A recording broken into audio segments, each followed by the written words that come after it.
New Orleans. 1918. A city defined by its vibrant culture, its sultry heat, and the emerging, rebellious sound of jazz. But beneath the celebratory facade, the Big Easy was hiding a terrifying secret. From the humid spring of 1918 to the autumn of 1919, the city was systematically terrorized by a shadowy phantom that did not steal, did not speak, and only appeared in the dead of night. He didn't bring a gun or a knife. He brought something far more primal, an axe. His targets seemed random, yet precisely chosen. He chiseled through back doors, used the victim's own tools against them, and vanished into the foggy bayou night without leaving a single fingerprint. Welcome back to Echoes of the Past USA. Today, we step into the sultry, violent past of the American South to unravel the mystery of the Axman of New Orleans. We will explore the brutal crimes, the infamous letter that made a city dance for its life, and the enduring cold case of a monster that was never caught. Let's confront the Axman. Narrator script. The Axman's first known attack was on May 23, 1918. The victims were Joseph Maggio, an Italian grocer, and his wife Catherine. Their apartment was above their grocery store. In the dark hours of the morning, Joseph's brother heard strange noises and ran to investigate. He found a gruesome scene. The back door had been chiseled through. Joseph and Catherine had been attacked with their own axe, their throats slashed, and Joseph beaten with the flat side of the axe until his skull fractured. The weapon, covered in blood, was found in a water basin in the backyard. No money was taken. No jewelry was missing. The only thing the Axman wanted was life. This established his terrifying modus operandi. He targeted grocers, usually Italian immigrants, who often kept axes at home for splitting wood for stoves. He was silent, methodical, and unimaginably violent. Police were baffled. They found no evidence, only the grim aftermath of senseless butchery. Throughout 1918, the attacks continued with escalating frequency.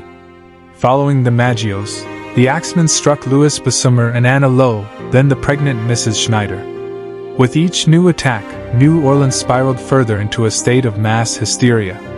The police were criticized, and rumors spread wildly. Was the killer a ghost? A demon? Was it the Mafia, punishing immigrant grocers who refused protection money? The city changed. Citizens refused to walk alone at night.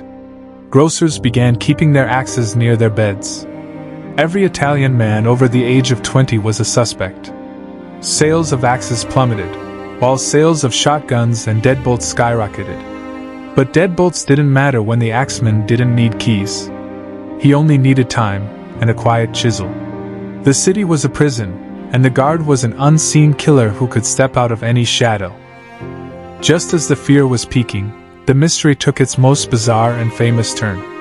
On March 13, 1919, the editor of the New Orleans Times-Picayune newspaper received a handwritten letter. The return address read, Hell. The signature was, The Axman. The letter was chilling, arrogant, and clearly delusional. The writer claimed to be a spirit, not a human. The most terrifying line read, I am very fond of jazz music, and I swear by all the devils in the nether regions that every person shall be spared in whose house a jazz band is in full swing at the time I have just mentioned. If everyone has a jazz band going, well then, so much the better for you people. The Axman had given the city a choice: play jazz on a specific Tuesday night, or face the axe.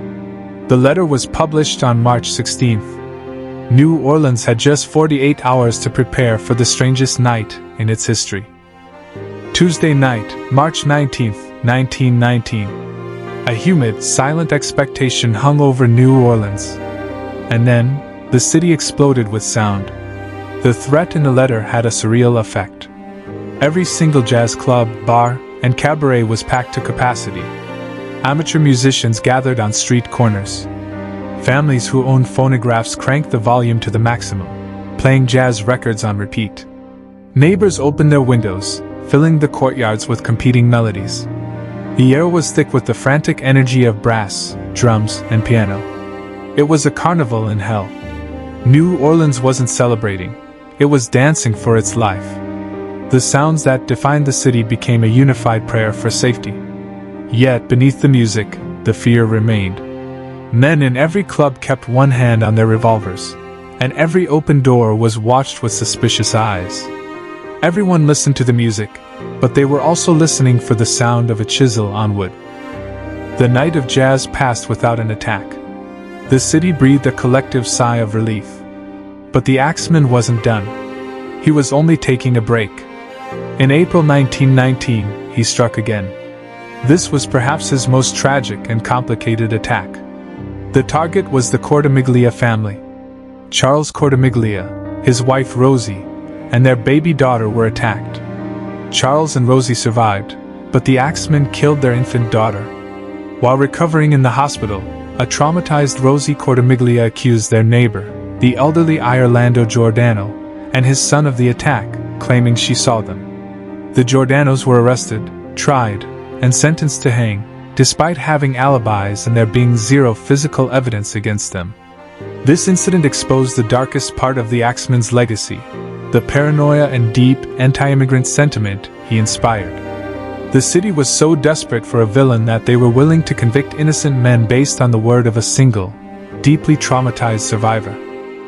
By May 1920, Orlando Giordano was pardoned after Rosie recanted her story. The real Axman was still out there. So who was he?